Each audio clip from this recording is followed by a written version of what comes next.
कहते हैं अरे खुदा ना करे कोई इश्क का शिकार हो, अजय खुदा ना करे कोई इश्क का शिकार हो, जुदा अपनी दिलबर से कोई यार हो। अरे हम पूरी जिंदगी उनकी यादों में गुजार दें, पर हमारी भी एक ख्वाहिश है कि उसे भी किसी से प्यार ना हो, उसे भी किसी से प्यार ना हो। तभी तो कथा अमोला पहली ए हो पहली आहो पहली पहली पहली पहली पहली अमोला पहली नजर मारा जा प्यार हो गिरे, अमोला पहली नजर मारा जा और प्यार हो गिरे। आ कहे मोर जिंदगी के राजा मोर जान हो गिरे, कहे मोर जिंदगी के मैया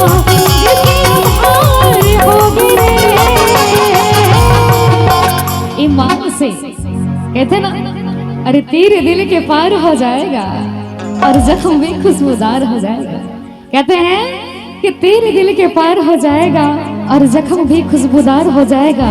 अजी एक बार हमसे दोस्ती करके तो देखिए, धीरे धीरे प्यार भी हो जाएगा, धीरे धीरे प्यार भी हो जाएगा।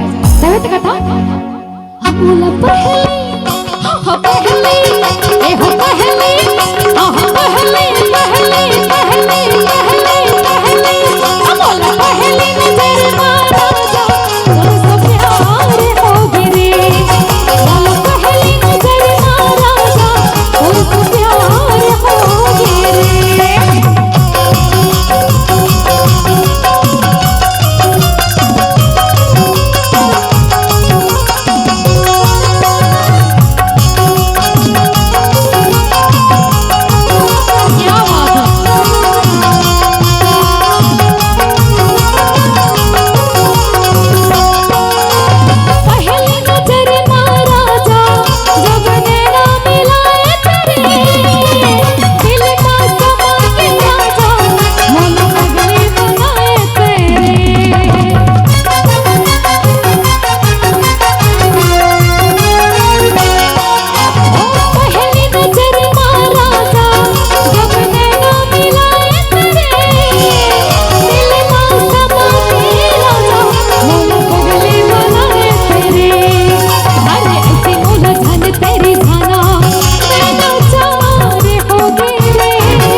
कुछ ऐसा कर कमाल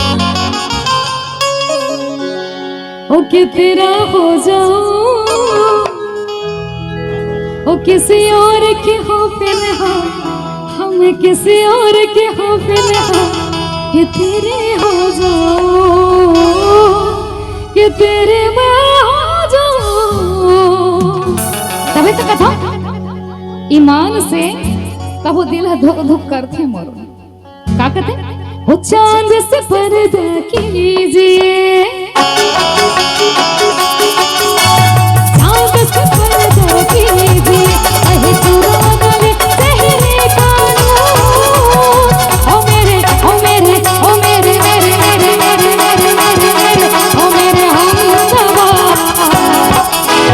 मेरे हुजूर, ओ मेरे हमदवा मेरे हुजूर।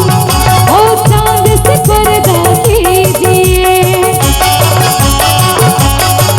ओ चांद से पर्दा कीजिए, कहीं चुरा न ले तेरे कानून।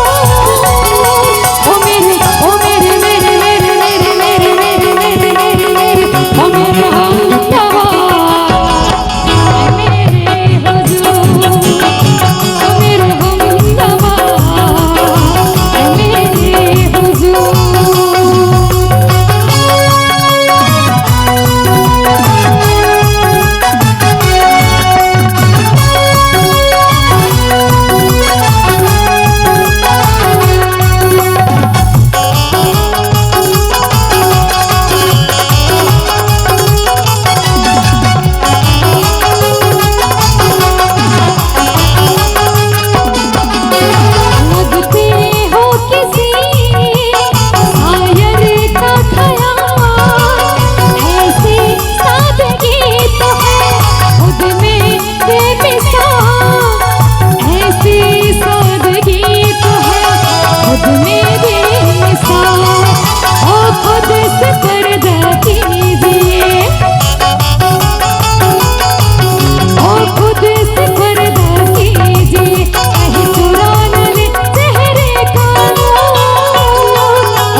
खुदा ने आप किससे नहीं मालूम, अजी खुदा को खुद नहीं मालूम कि जमानी हसी